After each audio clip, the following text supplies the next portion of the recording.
हाय, मेरा नाम मयंक गुप्ता है और आज हम बात करेंगे म्यूचुअल फंड कितने तरीके के होते हैं। तो सबसे पहले देखते हैं types of mutual fund. Normally AMC जो असेट्स क्लास में इन्वेस्ट करती हैं उसमें नॉर्मली तीन तरीके के फंड होते हैं: equity mutual fund, debt mutual fund और हाइब्रिड म्यूचुअल फंड। अब देखते हैं कि इक्विटी म्यूचुअल फंड कौन से होते हैं। इक्विटी म्यूचुअल फंड में लार्ज कैप फंड आते हैं, मिड कैप फंड आते हैं, स्मॉल कैप के फंड होते हैं, सेक्टर फंड होते हैं, डाइवर्सिफाइड इक्विटी फंड होते हैं, डिविडेंड यील्ड स्कीम्स होती हैं, एलएसएस होते हैं, थेमेटिक फंड होते हैं।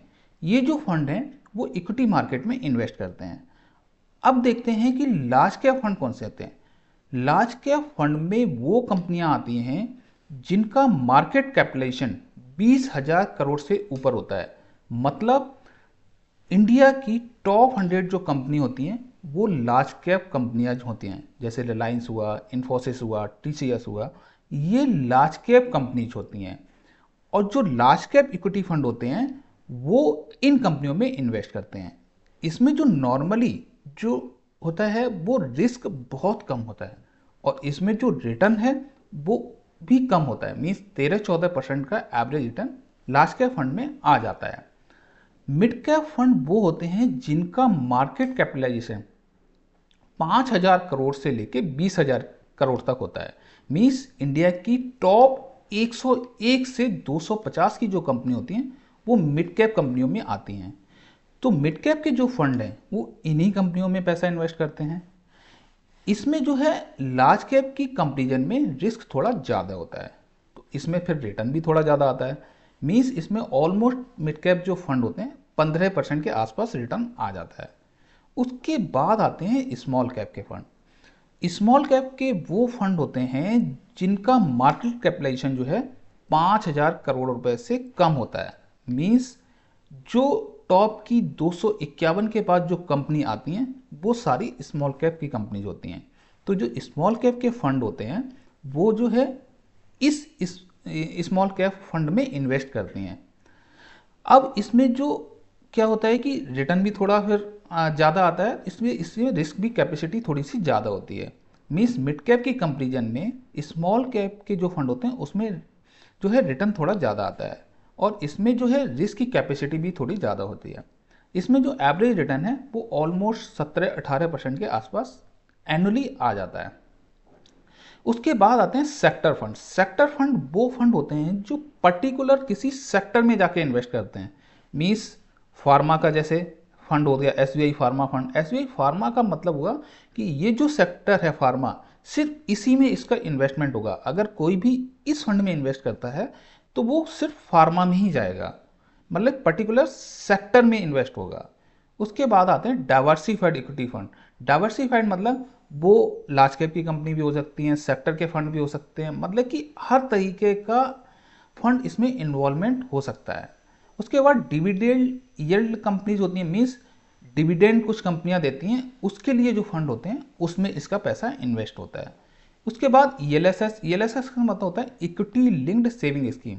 मीन्स ये जो ईएलएसएस में पैसा हम इन्वेस्ट करते हैं इसमें बेसिकली टैक्स का बेनिफिट मिलता है। तो इसमें टैक्स का बेनिफिट की वजह से इसमें लॉक इन पीरियड भी होता है। मीन्स 3 साल तक पैसा इसमें इन्वेस्ट रहेगा, उससे पहले आप पैसे को विड्रॉल नहीं कर सकते।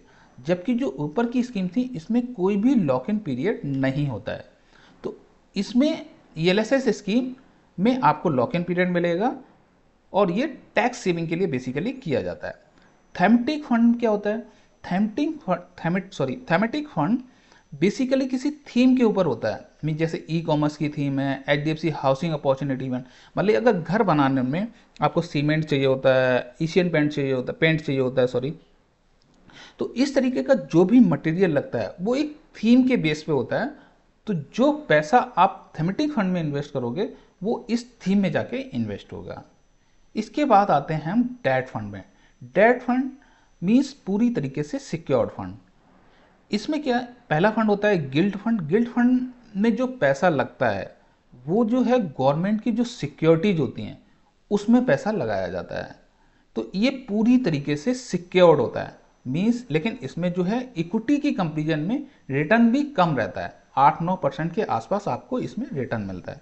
जंक बॉन्ड स्कीम्स होती हैं, ये थोड़े से हायर रिटर्न देती हैं, लेकिन इसमें रिस्क भी थोड़ा सा ज़्यादा होता है गिल्ट फंड की कंपेरिजन में। फिक्स्ड मैच्योरिटी प्लान आते हैं जिसमें 3 साल का लॉक इन होता है, 5 साल में आपको उस पैसे की मैच्योरिटी मिलती है। उसके बाद होते हैं लिक्विडेट डेट फंड। इसमें जो है रिस्क बिल्कुल भी नहीं होता है, मीन जैसे एफडी में पैसा आप लगाते हो उसी तरीके से आप लिक्विडिटी फंड में लगाते हो। फर्क इतना है कि लिक्विड फंड में आपको एफडी की कंपेरिजन में थोड़ा सा बेटर रिटर्न मिलता है, और इसमें आप पैसे को भी कभी भी विड्रॉल कर सकते हो। आपका जो इन्वेस्ट पैसा है वो उससे ज़्यादा ही इसमें पैसा आपको मिलता है, एज ए बिल्कुल एफडी की तरह। उसके बाद आते हैं हाइब्रिड फंड में। हाइब्रिड फंड में एक होता है मंथली इनकम प्लान, जिसमें क्या होता है 60 से 90 जो % पैसा है वो डेट में लगता है और रेस्ट जो पैसा है वो इक्विटी फंड है। इसमें दोनों पोर्शन इन्वॉल्व होते हैं, इसलिए इसमें रिटर्न भी दोनों का मिक्स होकर ऑलमोस्ट 11-12% के आसपास रहता है। बैलेंस फंड, इसमें इक्विटी में लगभग 65% पैसा इन्वेस्ट होता है और 35% तक डेट में पैसा इन्वेस्ट होता है, तो इसको बोलते हैं बैलेंस फंड। उसके बाद आर्बिट्रेज फंड होता है। आर्बिट्रेज का फंड होता है, कभी क्या होता है कि डेरिवेटिव मार्केट होता है एक कैश मार्केट, उसमें जो प्राइस का डिफरेंस होता है उस तरीके के फंड में इनमें पैसा लगाया जाता है, तो उनको बोलते हैं arbitrage fund. Mutual fund basically 2 तरीके की स्कीम होती हैं, एक होती है ओपन एंडेड स्कीम, एक होती है क्लोज एंडेड स्कीम।